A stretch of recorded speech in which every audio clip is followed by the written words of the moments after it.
Hello বন্ধুরা, মোহনার দিকের আরও একটি নতুন ব্লগে তোমাদেরকে অনেক অনেক স্বাগত। আর আজ তোমাদের সাথে একটা গলদা চিংড়ির রেসিপি শেয়ার করব। ভীষণ টেস্টি আর মজাদার একটা রেসিপি। আর এই রেসিপিটা, গলদা চিংড়ির এই রেসিপিটা কিন্তু ফ্রাইড রাইস, পোলাও, ভাত সবের সাথেই খুব ভালো যায়, জানো তো। তো দেখো আমি কিভাবে চিংড়ি মাছের রান্নাটা করছি। আর অবশ্যই একটা লাইক দিয়ে আমার ভিডিওটা দেখা শুরু করো, কেমন? তো দেখো, প্রথমে আমি সর্ষের তেল গরম করে নিয়েছি, আর এই রান্নাটা আমি সর্ষের তেলেই করবো।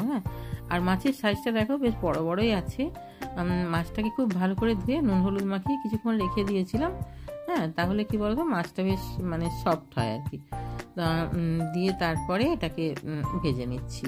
আর এটা খুব বেশি কড়া করে ভাজার দরকার নেই।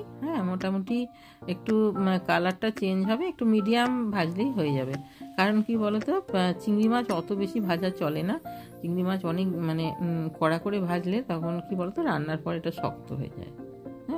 সেই জন্য দেখো খুব সুন্দর একটা কালার এসছে, আর সাইজটা বললো না বেশ ভালো আছে চিংড়ি মাছের।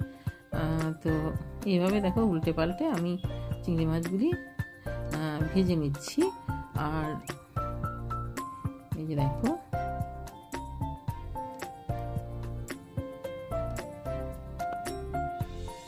আর আমার এই রান্নাটা ভালো লাগলে কিন্তু তোমরা অবশ্যই আমার চ্যানেলটা সাবস্ক্রাইব করে দেবে, কেমন? দেখো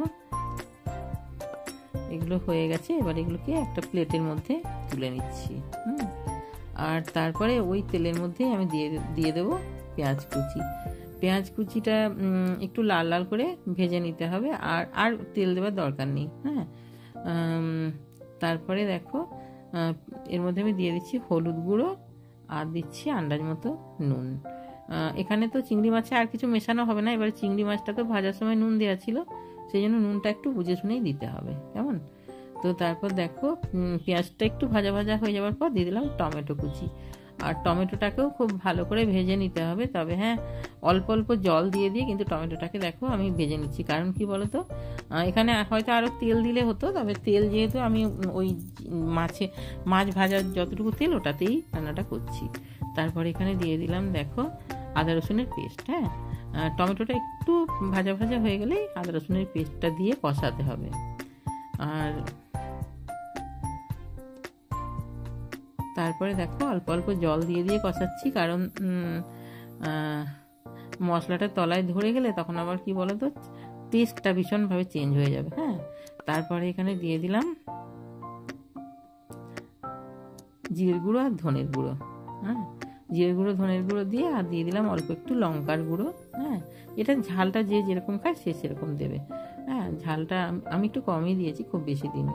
দিয়ে তারপরে দেখো এটাকে খুব ভালো করে কষিয়ে নিচ্ছি, মশলার কোনো রকম কাঁচা গন্ধ যেন না থাকে। আর টমেটোটাও এই সময় দেখো সুন্দর কষানো হয়ে যাচ্ছে, আর অল্প অল্প জল দিয়ে দেখো কষাচ্ছি। মশলা কষানোটা যে কোনো রান্নাতে ভীষণভাবে জরুরি। মশলা ঠিকঠাক কষানো না হলে রান্নার টেস্টটাই ঠিকঠাক আসে না।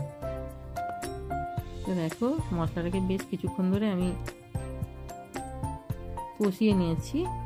তারপর এর মধ্যে আমি দেব 1 চামচ, বড় চামচের 1 চামচ টক দই আমি ফেটিয়ে রেখেছিলাম এখানে, এটা দিয়ে দিচ্ছি। আর টক দইটা দেওয়ার সময় অবশ্যই আঁচটা একদম লোতে থাকবে।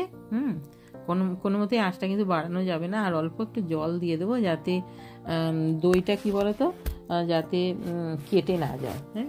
আর আঁচটা কিন্তু লোতে রেখে কিছুক্ষণ এটা কষিয়ে নিতে হবে দইটা, তা না হলে কিন্তু কেটে যাওয়ার ভয় আছে।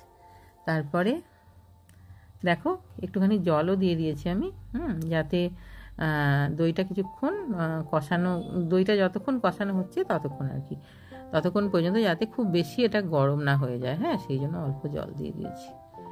তারপরে দইটাকেও খুব ভালো করে কষিয়ে নেওয়ার পর তারপরে এই যে দেখো এখানে দিয়ে দিচ্ছি কাজু, 1 চামচ পোস্ত, আর ওই 4-5টা কাজু একসাথে বেটে নিয়েছি, সেটা দিয়ে দিলাম।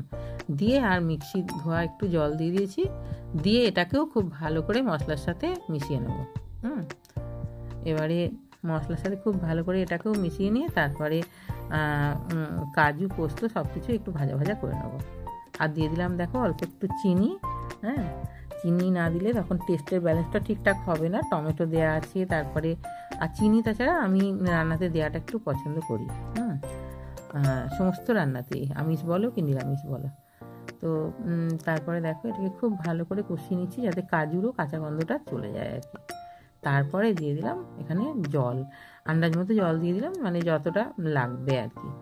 এবারে ঝোলটাকে ফুটতে দেবো। এবারে ঝোলটা ফুটে উঠলে তারপর চিংড়ি মাছগুলো এক এক করে দেবো।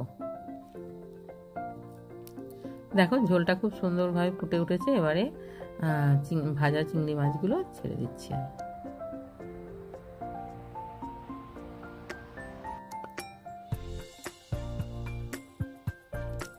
দিয়ে কিছুক্ষণ চিংড়ি মাছটা দিয়ে কিছুক্ষণ রান্না করে নিতে হবে, কারণ চিংড়ি মাছের ভেতরে যাতে মশলা, নুন মশলা সমস্ত ঠিকঠাক ঢোকে আর কি। হ্যাঁ, ওই জন্য এটা ঢাকনা দেওয়ার দরকার নেই, এটা রান্নাটা খুলেই হয়ে যাবে। হ্যাঁ, আঁচটা মিডিয়াম টু লোতে রেখে কিছুক্ষণ রান্নাটা করে নিতে হবে যাতে চিংড়ি মাছটা একটু সফট হয় আর চিংড়ি মাছের মধ্যে সমস্ত মশলা নুন সমস্ত যাতে ঢোকে আর কি। আর এটা কিন্তু কোনো রকম ঝোল হবে না, এটা একদম গামাখা গামাখা হবে। হ্যাঁ, রান্নাটা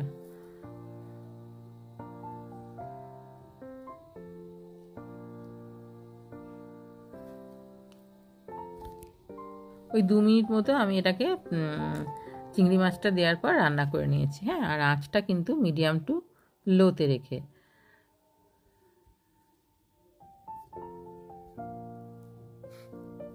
তারপর দেখো এখানে জলটা অনেকটাই শুকিয়ে এসছে। এবার আমি দিয়ে দিচ্ছি এখানে কাঁচা লঙ্কা কুচি। হ্যাঁ, কাঁচা লঙ্কা কুচি দিলে খুব ভালো একটা ফ্লেভার আসে রান্নাটার মধ্যে। আর তারপর এখানে ধনেপাতা কুচি দিয়ে তারপর নামিয়ে দেবো। হ্যাঁ, ধনেপাতা কুচিটা দিয়ে তারপর দেখো এটা একদম গামাখা গামাখা হয়ে গেছে। হ্যাঁ, ধনেপাতা কুচি দিয়ে একটু নেড়ে চেড়ে তারপরে গ্যাসটা অফ করে দিলে হয়ে যাবে।